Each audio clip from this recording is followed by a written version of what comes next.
Bem, gente, a gente volta aqui, tá, para dar início, na verdade, para dar continuação às aulas da segunda aula, tá, de História e Filosofia das Ciências Naturais. A gente já viu muita coisa, tá? A gente deu uma introdução, falou sobre as grandes transformações, essas grandes transformações que envolvem, tá, o desenvolvimento e a emergência do capitalismo, a reforma protestante, o descobrimento do mundo, né, o descobrimento do novo mundo, né, a América, tá? A gente já falou sobre isso. E aí a gente continua aqui, entendeu? Vamos apresentar o modelo heliocêntrico de Copérnico, né? Copérnico nasce em 1473, vem a falecer em 1543, tá? E pouco antes da morte dele, ele lança, né, ele publica o grande livro dele, que é da Revolução, né, Revolução das Esferas Celestes. Tá? Aqui a gente tem um exemplo do modelo copernicano, né? Vejam, o Sol no centro do universo, tá? E os outros planetas, né, os errantes, né, em torno do Sol, orbitando em torno do Sol. O modelo heliocêntrico copernicano, né, ele não foi...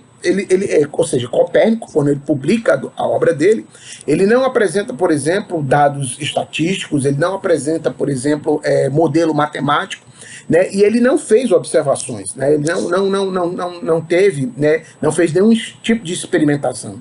Isso a gente só vai ver a partir de Kepler. Kepler e Galileu Galilei são os dois personagens, os dois cientistas principais que vão fazer modificações e introduzir cada vez mais uma concepção de uma nova ciência, tá? E isso se dá com a introdução de modelos matemáticos para provar, né, os acontecimentos e, consequentemente, a observação e a experimentação. Mas Copérnico, né, tem uma participação muito importante, porque ele já apresenta um modelo que era completamente diferente do modelo ptolemaico, né, do modelo geocêntrico, né, onde a Terra estava no centro. Aqui o Sol assume o centro, mas o Copérnico ele mantém, por exemplo, as órbitas circulares, né, os círculos perfeitos, para dizer que era assim que os planetas orbitavam ao redor do Sol, tá? Mas esse modelo ele é completamente substituído. Vejam, durante muito tempo a Terra parecia ser o centro de todas as coisas, né? A Terra, né, o modelo de Ptolomeu está aqui, eu apresento para vocês, né? Vejam, a Terra no centro e os outros planetas e também o Sol orbitando ao redor da Terra, né? As constelações giravam ao seu redor em uma procissão inalterada. Apenas uns poucos objetos brilhantes causavam perplexidade, né? Os planetas, os errantes, como deuses e mensageiros, movendo-se irregularmente contra um pano de fundo fixo, né, das estrelas. Mas em 1543, pouco antes de sua morte, Copérnico, astrônomo polonês, astrólogo e matemático, publicou o grande livro, né, da Revolução das Esferas Celestes, né?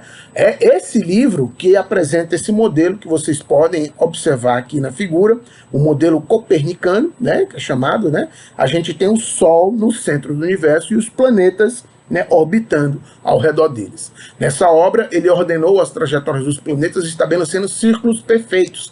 Esses círculos perfeitos já estavam presentes no modelo de Ptolomeu, no modelo ptolemaico, tá?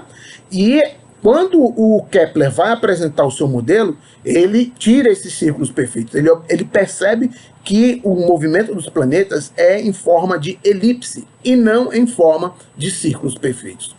Mas Copérnico colocou a Terra em movimento e imobilizou o Sol no centro do universo. Vejam aqui ao lado o modelo copernicano e o modelo de Kepler, tá? A gente tem os dois modelos aqui para que vocês possam observar. Johannes Kepler e o modelo de Nicolau Copérnico. O modelo de Johannes Kepler em formato de elipse. E Kepler, por exemplo, né, Kepler, que vai nascer em 1571 e vai falecer em 1630, ele já tem uma perspectiva completamente diferente. Kepler já insere os modelos matemáticos para entender o movimento dos planetas, né? Ou seja, a geometria vai ser a grande base, o grande fundamento, né, para apresentar e demonstrar o movimento dos planetas. Aqui a gente tem uma figura, né, com Kepler, a representação de Kepler, e os planetas, né, em forma de elipse, né, se movendo num formato elíptico, tá ok? Johannes Kepler, procurando por mais ordem em um emaranhado cada vez maior de dados, milhares de observações trabalhosamente registradas. Vale ressaltar que essas observações não foram feitas por Kepler. É a diferença, aí está a diferença entre Nicolau Copérnico, Johannes Kepler e Galileu Galilei. Johannes Kepler apresenta um modelo matemático, mas ele não faz as observações e ele não faz os experimentos. Né? Ele se utiliza das observações e do trabalho rigoroso, sistematizado do astrônomo dinamarquês Tycho Brahe. Né? O Tycho Brahe, na verdade, é ele que faz as observações, é ele que compila os dados, e aí sim, Johannes Kepler, analisando esses dados, vai elaborar suas 3 grandes leis. Entendeu? As 3 leis copernicanas, né? Desculpe, as 3 leis de Kepler, né? As 3 leis de Kepler são elaboradas, entendeu? Com base nas observações de Brahe. Não são observações do Johannes Kepler.